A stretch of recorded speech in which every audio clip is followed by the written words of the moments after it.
Hey guys, welcome back. So now with getting back into Shang-Chi versus the Marvel Universe, which for the most part, I would have been fine with it just being called Shang-Chi Volume 2, and then later on when things really pop off, like that's when you bring in the whole versus the Marvel Universe thing, because really so far the fight has been more so political rather than a literal fight. And even though we do get a bit of that too within this issue. But as we get into this, I will say like the story that's boiling up in the background from Volume 1 and continuing through Volume 2, like to me, I feel like that's the more exciting aspect, like just watching that unfold.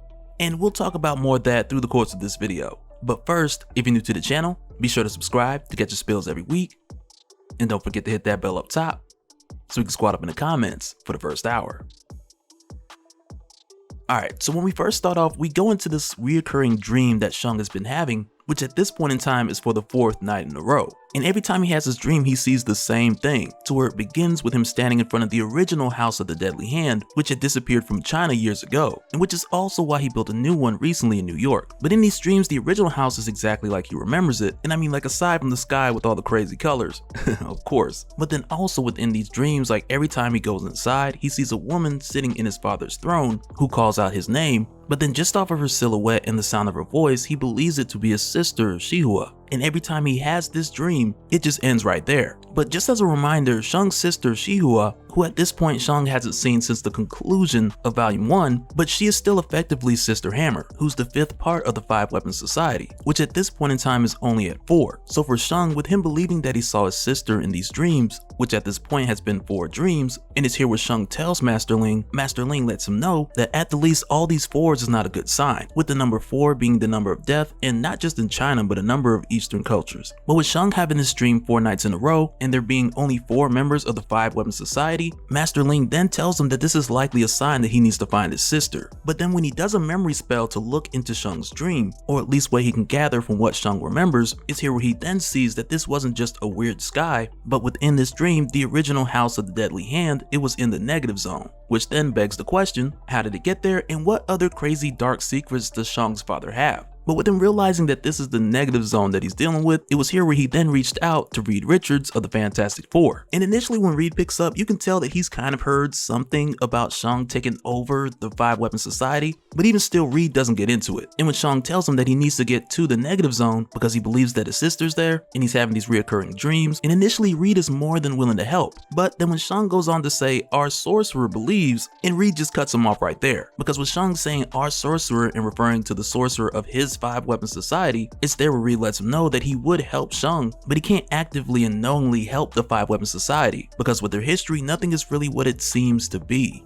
But with them getting turned down by Reed, he then takes his other 3 siblings, Brother Saber, as well as Deadly Dagger and Deadly Staff, and they pay a visit to the Baxter building, literally disguised as tourists, in order to make their way to the portion that's open to the public, and while they're there cause a bit of a diversion, so that they then can break into Reed's lab and figure out a way to get into the negative zone. And so at this point in time with the Fantastic Four being off Earth, like on one hand that gives them the opportunity to even attempt to do this, but also with the 5-Weapon Society having access to the blueprints of the Baxter building, to where that in itself is impressive because I'm pretty sure the Baxter building was rebuilt since King in Black. But nonetheless, their intel is enough to show them the route of least resistance to make their way through one of the most secure buildings in the world, but then also it allows them to know what to look for, which is definitely one of your secret society tropes as far as the 5-Weapon Society being able to obtain this information under the nose of Reed Richards. But even with how this is done, according to the intel that they had going in, it really only gave them seconds to pull this off without security fully locking down or sending reinforcements that were just impossible to get through.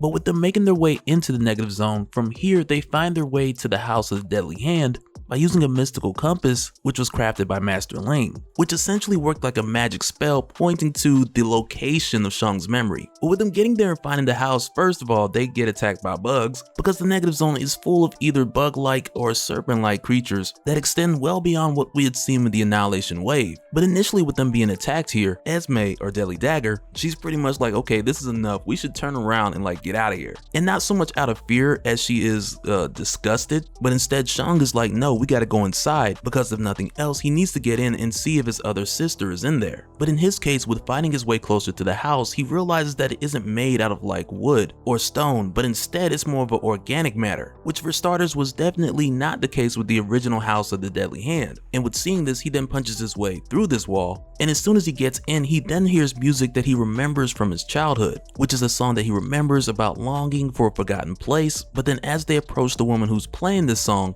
she then calls his name, and it's here where we find that this is Shang's mother, Zhang Li. And it's a pretty big deal when this happens because she was believed to have been dead. And it's kind of funny in this moment when Takeshi's like, okay, well, my brother's mother, like, how do we address her? And Esme's just like, father's other mistress? Because that's what her mother used to call them all. And Jilan is kind of like, that's inappropriate. But with Shang talking to his mother, he addresses it directly, and he tells her that this can't be possible because he knows his mother is dead. But then when she asks him like what exactly did he remember, and it's here where he tells her that he just remembers bits and pieces as far as their argument, his father's fist, and his mother letting her arrow fly. But then when she begins to tell him about what really happened, it's here where she lets him know that she wasn't killed, she was banished. And when she was banished to the negative zone, she had to use her psionic bond, which was an ability she had before she had got there. But with arriving in the negative zone, she had to use it to create a stronger connection with the different creatures there. And this is what she used to create a connection with the mantises in order for them to protect her and then later build a home for her, which in this case is a replica of the original House of the Deadly Hand. So as far as that goes, the house is still missing and we don't know where it's at. But after hearing this, Shang and the others, they then get her back out of the negative zone and back to the Baxter building. But with her coming back, she's very much out of it after being in the negative zone for so long, which within itself has its effects. But with her spending all this time communicating with her psionic bond, while also using it to try to reach out to Shang or his sister Shihua, and with her coming back now, her mind is kind of scattered a bit. But then also with them getting back to the Baxter building, they are then met by the arrival of the Fantastic Four, who had rushed back after they heard that Shang had broken in, and they are not happy. But when they get there, and Esme and Takeshi, like, this is their first time meeting the Fantastic Four. And so when Esme sees them, she's like, oh great, the Fantastic Death. And when she sees Johnny, she's like, oh, this must be Death by Fireman, which all just really just stems from the translation of the number 4 and what it means in her culture. So you can just imagine from her culture, where they're seeing 4s everywhere, like to her and Takeshi, it just seems like these guys are just all about death. And with putting that into perspective, it's like both sides see each other as the bad guy. But then it's funny when Takeshi, he tries to go at Ben Grimm with his saber, which immediately just shatters on contact, and Ben just had to hit him with the rock paper scissors pun, cause rock always beats scissors, which was very close to being literal in this sense. But then when Ben asks Takeshi like, did Doom send you guys? Immediately Shang then jumps in and he's like, no, I did. And he then hits Ben in a pressure point, which immediately shuts off the use of one of his arms. But then it's here where Reed steps in, and not like literally steps in, because you know he does the head thing when his head enters the room way before his body. But then it's here where Reed goes off on Shang for breaking into his lab, using his equipment, and more or less haphazardly going back and forth from the negative zone. But Shang assures him that he wouldn't have done it if it wasn't extremely important. And it's here where Reed remembers what Shang had told him earlier, and he asks him like, did you find your sister? But then Shang's like, nope, it was my mother, long story. But then from here, with seeing this, Reed realizes that this is a family matter, which is really his soft spot for obvious reasons. But with him seeing the condition of Shang's mother, he offers to help. But then Shang is like, no, the 5 Weapons Society will handle this on our own. And it's right from there when Esme hits him with the smoke, and her, Shang, and the others make their exit. But even with them leaving, Shang apologizes again, and he tells Reed that he felt like he had no choice, and that's the only reason he did this. And as he leaves, Reed tells Ben and the others to just let him go. But as soon as they make their exit, Reed then calls Captain America to tell him what happened. And it's from here where you can then see that another set of heroes, like they've just been added to the list of people who do not trust Shang-Chi. And with the way that this has been building so far, like they all have valid reasons. But then in the case of Shang, he does too. And like I said before, they could all just sit down and have a discussion, but this series is not called Shang-Chi Talks to the Marvel Universe, because where's the fun in that? But then it's after this when we then jump over to the new House of the Deadly Hand in New York, which is where Shang has taken his mother, Zhang Li. And initially we find out by way of Master Ling that her mind is going to need time to just recover from being psionically linked to alien creatures for a number of years, and with that being the case, they give her some time to get some rest. But after they leave her alone, she steps out on the balcony, you know, just to get some air, and it's here where she's approached by this mysterious figure who's been running up on every new person in every issue so far.